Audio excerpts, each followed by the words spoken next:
So the question we're all just chatting about earlier in the conversation, we established from the panelists that yes, to be practical, teachers often do have to ensure have a steady income stream by sort of supporting that income with their own businesses, right? But ethically, there should be no contravention with their own jobs. And I think my guess would be that you would agree, Susan. However, what are the hot income streams right now for teachers? And Vardini and Akin pointed out, creating digital content, videos, voiceovers, engaging classes online, basically. Can you weigh in, Susan, on that? Do you have any other ideas for what teachers should be thinking about and looking at right about now? Okay, I'll just like to continue from where Akin stopped. I used to be one of those people who always went on about preferring in-person programs and services to online services, not because I wasn't tech savvy, but I'm a social person by nature, so I like that personal interaction. So to be honest, the pandemic hit me very hard. I had to stay at home. I started off being very excited. Oh, it's some downtime to spend at home with my family. And then being the workaholic that I am, I became depressed.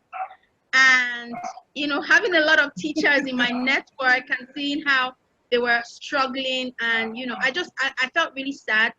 But then I'm not one to sit down and have a pity party. So I just thought, okay, so what can I do about it? And what can I encourage teachers that follow me and teachers in my network, what can I encourage them to do? And like he said, videography is a big thing. I'm not much of a video creator per se, but this pandemic period, I used it to learn how to upgrade my video skills using something as basic as PowerPoint, because I create a lot of content.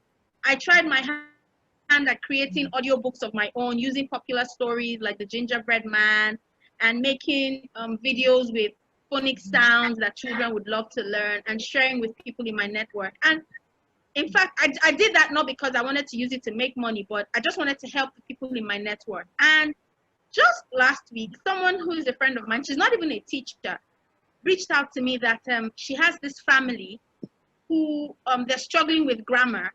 So they're trying to pass it off as their children struggling with grammar. And so they wanted someone who would just create videos like, teaching them various aspects of grammar. So I thought it was for the child. So I said, oh, I could do Zoom classes. But they kept insisting, oh, no, we don't really want the Zoom classes. We just want the videos. And so I guess it was the parent that wanted to just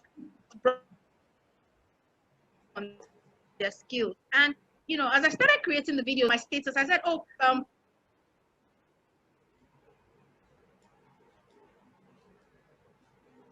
Susan, have we lost? Response has been overwhelming. Even teachers are like, please, I want some grammar classes in some areas where I'm struggling. I'm like, wow, this is it.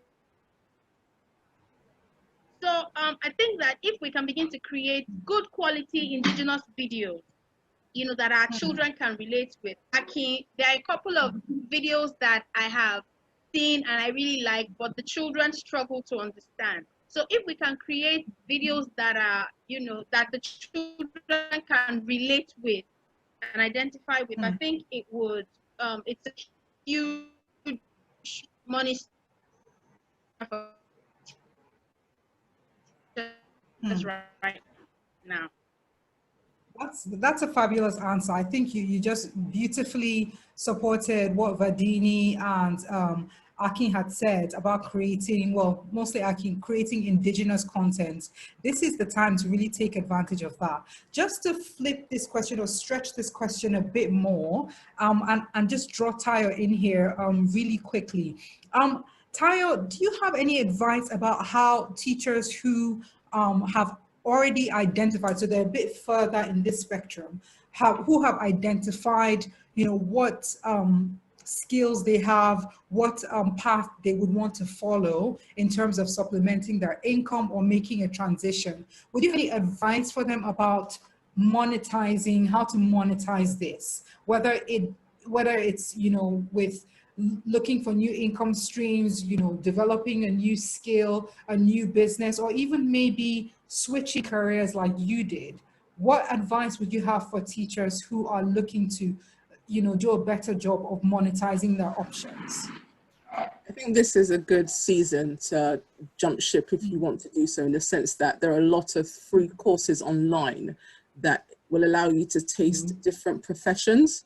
So my advice would be, if you're sure what you want to do, build on your skills by getting certified, getting the relevant qualification for that particular sector, and then work experience. Because, you know, the teaching profession, I don't know how it is so much in Nigeria, but I know that in the UK, once you're a teacher, it's very hard for you to move on to another sector unless you train and you have the relevant work experience. So as the majority of us are working from home, if you're able to do training to expand your skills, that will be beneficial for you to embark on a different profession.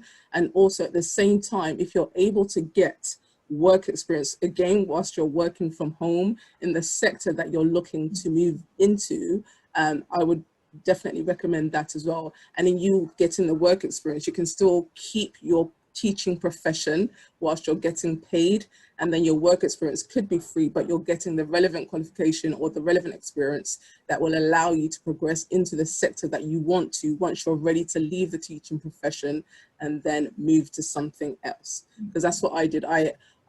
Whilst I was a teacher, I actually did it during the summer holidays. I started training as a project manager. I did my professional exams. I did work experience. I went back to basics with my work experience, but it was still okay because I still had my income from my teaching. And then once I had the relevant experience, I was able to resign from my teaching profession and then move on to the project management sector, which I did, and I haven't looked back. So that will be my advice. Get yourself trained, do free courses. So many institutions, well-known institutions, are offering so many free courses. Whether you decide to embark on those courses, whether you decide to move into that profession later on, that's entirely up to you, but at least you've got like a plan B to fall back on. So I would advise you to get yourself skilled up and ready for a move if you decide to move to something else. All right, that's a fantastic answer, because the reality is, for many educators, for many teachers who have given, you know, years, decades to teaching, it's not a bad thing to want to do other things with your education. You know, it's not a taboo for you to explore alternative career paths, because being a teacher will very often actually help you on whatever other career path you're looking into.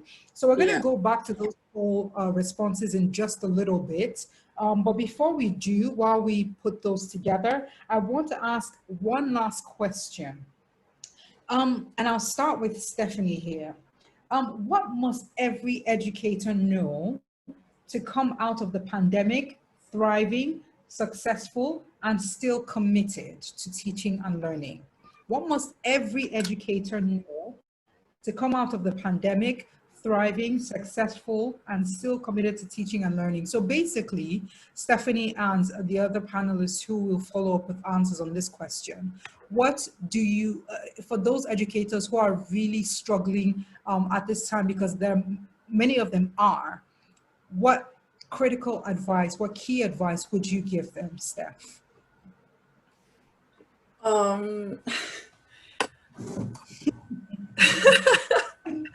It's a big one, isn't it? It is. And you know, my first language is French, right? So what means thrive?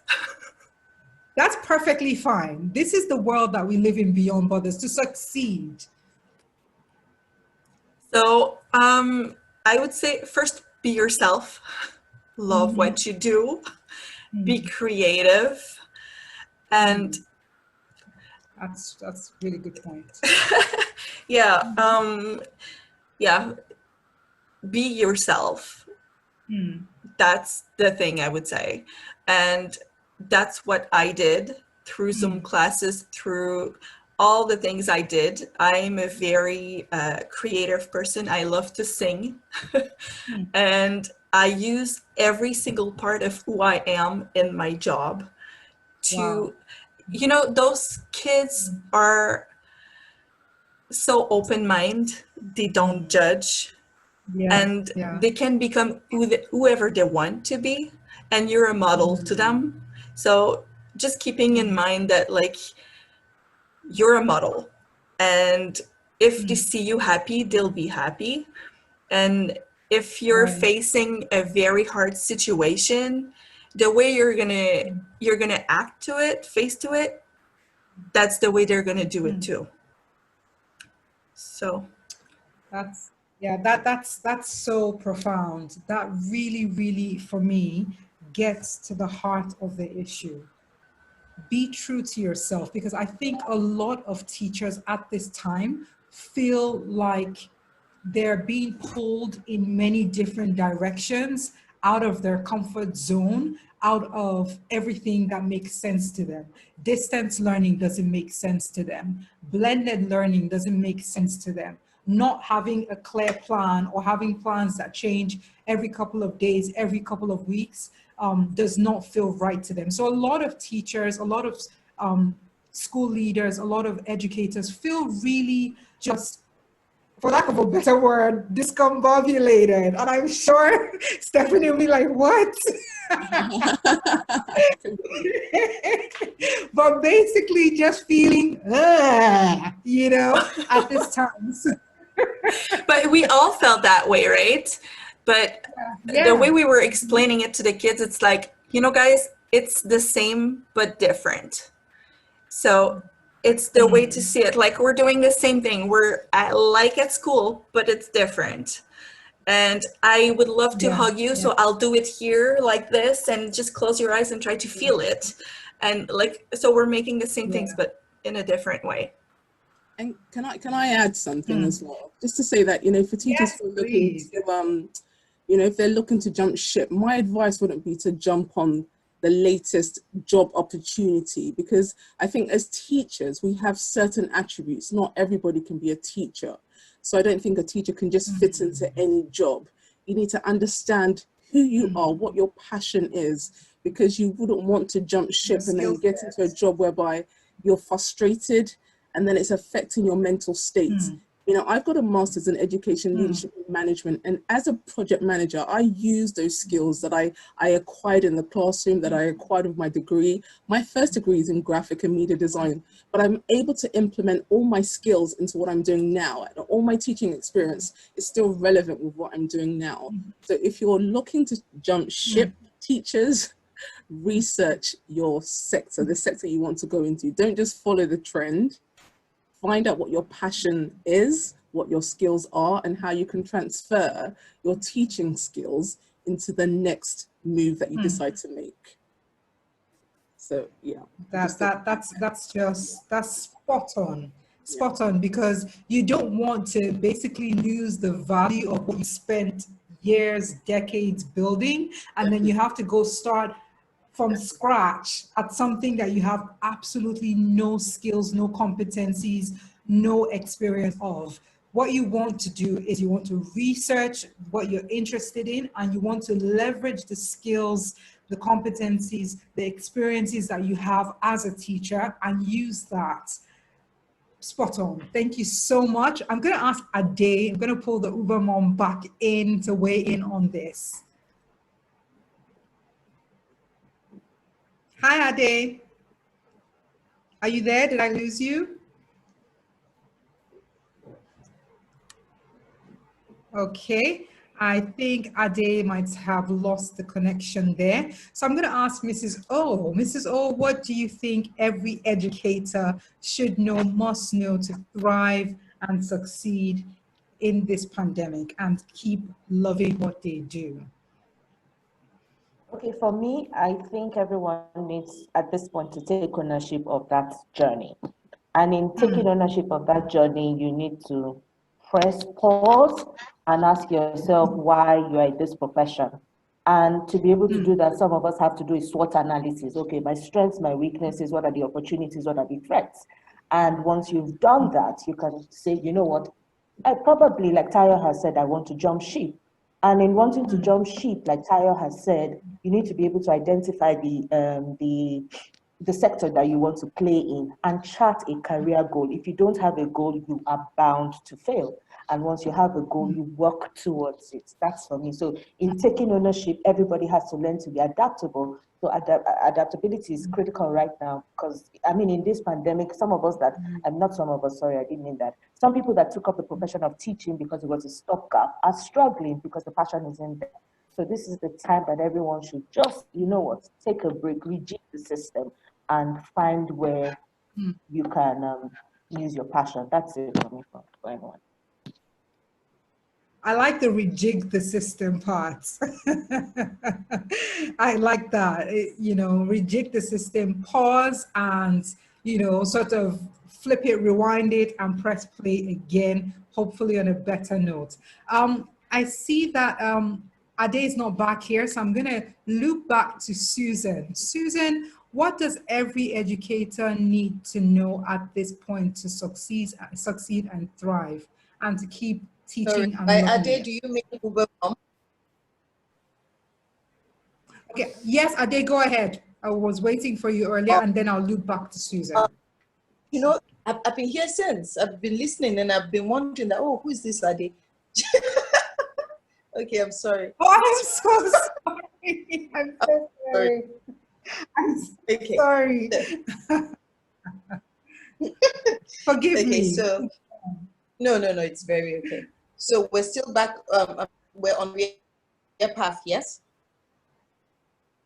Well, the question is, what advice would you like to give teachers at this point to help them thrive and succeed? What do they need to know to be able to thrive through this pandemic, to be able to succeed, and to keep teaching and loving it, or not? Okay. Okay. So it's different from Tayo's question. Okay. First things first. You know, in the survey that Adebiyi did, I noticed that quite a number of teachers said that they would like to remain in the profession. So remain and thrive and love it are different things. We've got to realize, and we've got to face this as a holistic profession. What do I mean by that? You are a teacher. You learn and you teach, you impart knowledge, and you have learning experiences, yes. Now, the whole of your life experience is actually what makes you a teacher. So to continue to thrive, even within this pandemic and after, is to make sure you do not deny any part of you which makes you a teacher. Let me explain that properly. There is the vulnerability part. I cried like a baby for 2 days before we started online teaching. 2 days I sat in front of my computer weeping because I was just thinking, I want to touch my children. I want to touch my children. I want to touch my children. You know, so when we then came together, we're having different video classes. Apart from the video classes, we were then having hangouts where I told them, hi guys, I cried and cried. Miss Fakoya, why did you cry? I wanted to give you a hug. I miss you. You know, so the vulnerability, I showed them that my vulnerable side. I didn't hide it. The creativity, I so love what Akin said. My classroom is such a musical class. We dance, we sing, and we're year 6. We're not early years. We're year 6. It's the big guns. It's the big guns. We write, yeah, Steph, yeah. You know, we're year 6. That's made in the American system. And the work is phenomenal. But we sing, we dance, the creativity is off the hook. We rap, we cut stuff, we paint, we make a mess, all towards getting it. So your creative side, do not deny it. Then your physical side, I tell you, that's the first to go, eh? If you're a teacher, that's the first to go, because you're going to be a couch potato. So you've got to just do something. Get up and you move. I gotta move it. You get up and you move. You know, Then your mental side. This pandemic, honestly, I know why I'm not yet crazy. I know. And I know it is because I decided to shore up my mental health. I was losing it. Because it's so different. It's so you're cooped up in the house. You're with your own children. Your own children are getting an education. You're trying to educate other children. Then they're calling you and saying, "Hello, Mrs. Fakoya." So he refused to do his work, and then you're saying, "Let him be. Let him be." And I say, "What do you mean, let him be? And the classmate's not doing it." I say, "Please let him. Okay, can I talk to him by myself? Can you please move away from this? Can you please step back and let me talk to him?" And you're talking to the child, and the child is crying, and you're crying. You know, so man, you've got to look at yourself as a whole fine-tuned Swiss clock. Everything has got to work. You are important. If your cup is not full, you cannot fill anybody's cup. If your candle is not lit, you cannot light in flames. You cannot be an igniter if your ignition is not working on the catalyst level. I'm sorry, I'm just, I'm unhinged, but hey, hey,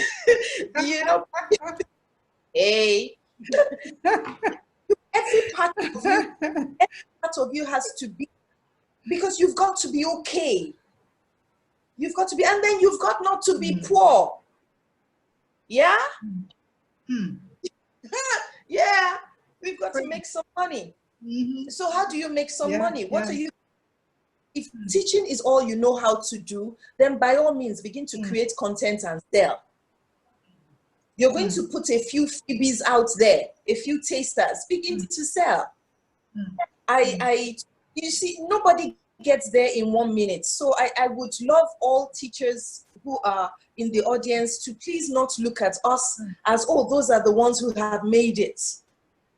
If we tell you of what is going on, even with us on personal levels, you will wonder why we're still okay. So nobody has made it and nobody has attained it. But I'm not living, I was created to be a teacher. And man, I'm going to be the best teacher there is. But I'm not going to be poor. Yes. Yes. Yes. Yes. I think everyone is giving you a round of applause. Susan was giving you the heart emoji earlier. I think you really just, exactly. I think you really nailed it. You said it. Thank you so much for sharing from such a place of truth, of honesty and vulnerability. I was speaking on Susan's platform last week, and funny enough, that's the exact same thing I was saying. You have to be vulnerable. You have to allow yourself make mistakes, and you have to allow your children see you making mistakes and connect with them as human beings, as you learn together. We're all in this together. And it's not just a phrase. If you're all stuck up and I have to be perfect, you're doing damage to your own mental well-being and you're stifling your own creativity. See, listen to Uber Mom. That's what happens when you let it go. I will not sing the song. But we are out of time. We could do this all day because this is a real powwow, a real, coming together of people who love to teach, who love to support learning, who love to support the families in schools. But we have to wrap it up. So I'm just going to allow Susan, Aki, and Vadini with last words, 30 seconds, and then I'll hand the reins back over to Mr. B so we can hear more about those polls and what they tell us. Okay, so before I say what I need to say, Uber Mom, I've got like 5 cyber hugs for you, hugs and kisses, from my heart to your lips, honestly. Oh Lord. Okay, so for me, I think that this time has been a time of really embracing my vulnerability. Unfortunately, I used to be one of those people that wanted everything perfect. So whatever I did, everyone will see the good side and all I will see will be the mistakes and the things that didn't go quite right. But this pandemic period has been a time for me to learn a couple of things, make mistakes, and just, realize that I'm not a perfect person. I am, learning on the job as the case may be. It might not be the job of being a teacher, but the job of just living through this time. I mean, no one right now has had any experience living through a pandemic before. So for me, my words would just be embrace your story, embrace your journey, and to your own self be true. That's right. Thank you so much, Susan. Aki, 30 seconds, final words. Aki, Mr. Aki. Sorry. Can you hear me? Yeah. Can you guys hear me now? Oh, okay. Yes, so we can. 2 words: know your why and be intentional. That's just it. It encompasses all what Uber Mom and Susan has said. You know your why. You know why you're in this profession. You know why you're waking up. Even in the middle of the night, thinking about other children. You know why you have the school, you have the district, you have everywhere on you. But you just need to know your why. Why am I doing this? Why am I in this battle? It's like a battle. You're fighting a war to make things better, to make tomorrow better. So I think that's just it. Know your why and be intentional about it. Absolutely. Thank you so much. Clarity is key. Know your why. Vardini, 30 seconds.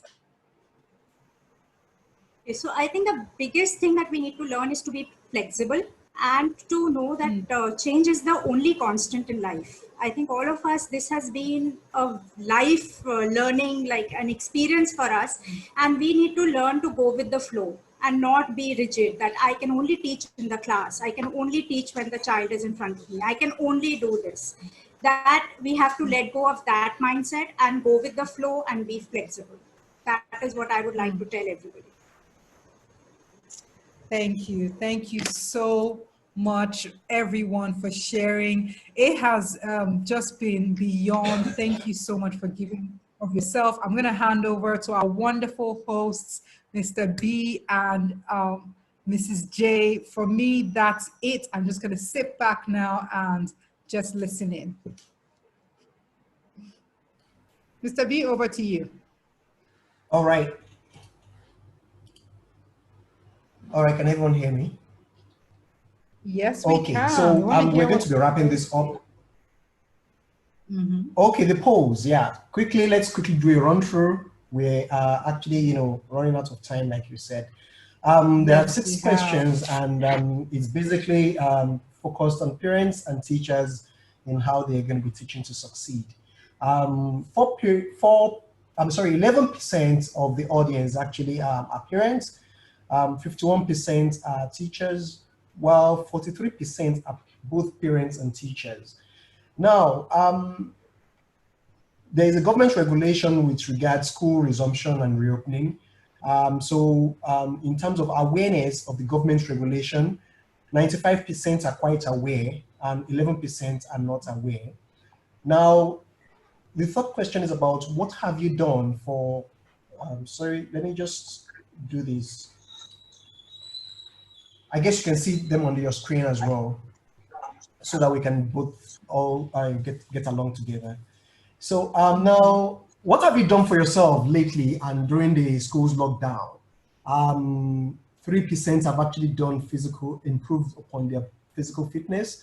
49% have actually done enlarged their knowledge base. 5% have actually opened new avenues to making money. And 41% have done all of the above. And while 8% have not had time to do anything. So there will be people that will never have time to do anything, really, even with all of that. Now, the next is actually, do you have the necessary skills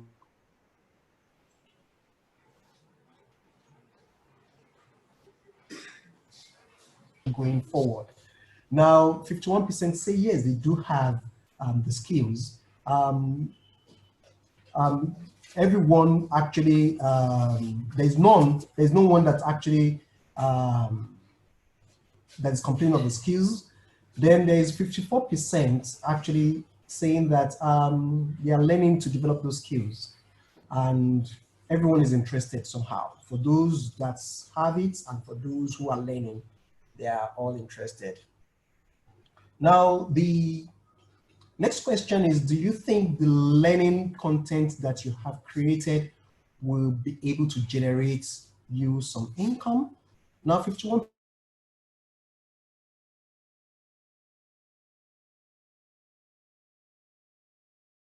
Quite not sure. Maybe, maybe not. Now they'll learn along the line and see how they can actually improve those to generate income for them. Now, how has the teaching profession of teaching your child, in case there are parents that are actually responding, how has the teaching profession of teaching your child during the pandemic affected your mental well-being? 89%, which is quite a good number, said positively it's impacted them well. Only 16% have had negative impact. So I guess we all have a feel of that by now. So the essence of this is basically for feedback and for everyone to basically see what's going on around them and to basically improve themselves going forward. Before I finally wrap up, I would like to thank everyone for being here present today. I'd like to thank the attendees for actually making time out to be part of this program. I'd like to thank everyone across the globe. Tayo, thank you so much. Really appreciate you for spending time with us today. Stephanie, thank you so much. Even though English is your second language, for today you made it your first. Thank you for doing that. Vadini, really appreciate your time. We're sure you're going to bed very soon and you won't be too late to bed. Mrs. O, a thumbs up to you. Thanks for giving us your perspective on this. It's most appreciated. Mr. Akin, really appreciate you. And Adi, we can't thank you enough. We can't really thank you enough. Thanks for giving us your wonderful insights as regards how the conversation should go. Ms. Josephine, will you want to give a last word before we go? Okay, thank you very much, Ambi. Thank you so much. Thank you so much, all the panelists. Honestly, it's been a great and fantastic evening for me. And I must tell you all, I'm so proud of the great teachers that we are. You are really awesome. This evening has been a lot, you know, a lot of wisdom brought to the table and a lot of knowledge sharing from a wealth of experience. It's been awesome. It's been awesome, and I just want to encourage us to keep being the teachers that we are.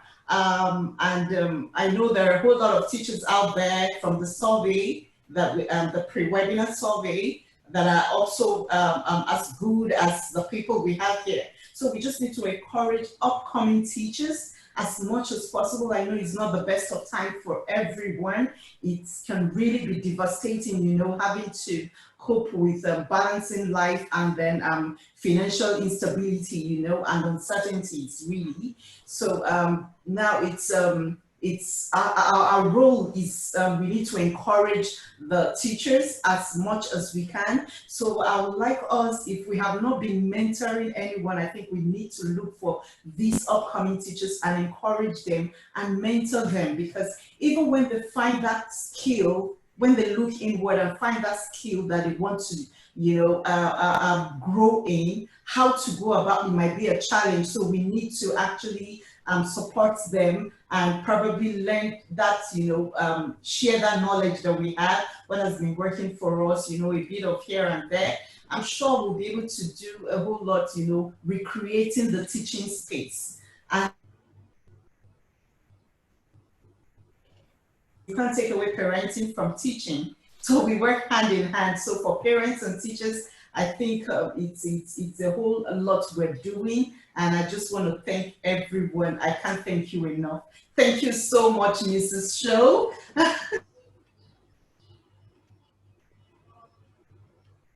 Well done. Thank you so much, Mrs. Tosin. Thank you, B. Thank you, Stephanie. Thank you. Uber Super Mom. Oh my God. It's for me, it's we can actually go on and go on, but I know we must go back to our families now. So I want to say thank you to everyone and have a wonderful Salah break. All right, then. So from me, bye. Tyra, oh my God, Tyra, thank you so much. All right, guys, so that's it from me. Bye. Mr. B. All right. All right. Okay, thanks, Ms. Josephine. Thanks for the wrap up there. So really, COVID-19 is a leveler. So we know that some teachers may not return to their classrooms while the real ones would actually stay. We know that basically there are schools that would be closed, and we know that they'll be closed forever or for a very long time. But we know that when school resumes, quite a number of schools will be returning to. But of course, we know that there are children who may not return to school because of affordability reasons and because of the fact that the parents may be out of job and may not be able to afford the education they deserve to have going forward. So we're trying to see how we can continuously collaborate on these things, on these issues. They are clearly social issues. We have a high level of out of school children as we speak in our country right now. And we know that this number is increasing on a daily basis. So we've done a first series which actually focused on parents. We are doing another series today, which is actually focused on teachers. Next time we'll be focusing on a series which will be focusing on schools and focusing on how education can be affordable for those that may not be able to afford it. It's very important. It's very key. If we must develop as a nation, we must educate our population, our children, and we must educate our future leaders. It's going to be coming up in August. It's going to be coming up on the World Humanitarian Day, and we all will be looking forward to that. Thank you so much for your time. We appreciate you. We love you. We have collaborated. We have cooperated, and we'll continue to coordinate. Thank you so much. Have a good evening, have a good afternoon, everyone, and have a good night rest. Bye. Bye. Bye. Thank you, everyone. Bye. Thank you. Bye, Mrs. Show. Bye. Bye. Bye-bye. Bye, everyone. Bye-bye. Bye. Bye-bye. Bye. Thank you. Bye. Thank you. Thank Bye-bye. you. Bye. Bye, Bye. everyone. Bye. Bye. I want to see everybody leave. Bye, Susan. I want to see everybody. I'll be the last to leave. Okay. Bye, Thank you Mrs. so Show. much to our audience as I'm well, running. to all the attendees. Thank you so much for staying in. Thank you. Thank you. Goodbye. Attendees are leaving. Ms. Show, thank you so much. We love you. Thank you so much. Yay. I love A you big guys E too. up for Thank you. you. Thank I love you too, Mrs. Show. We'll do this again. I'm going.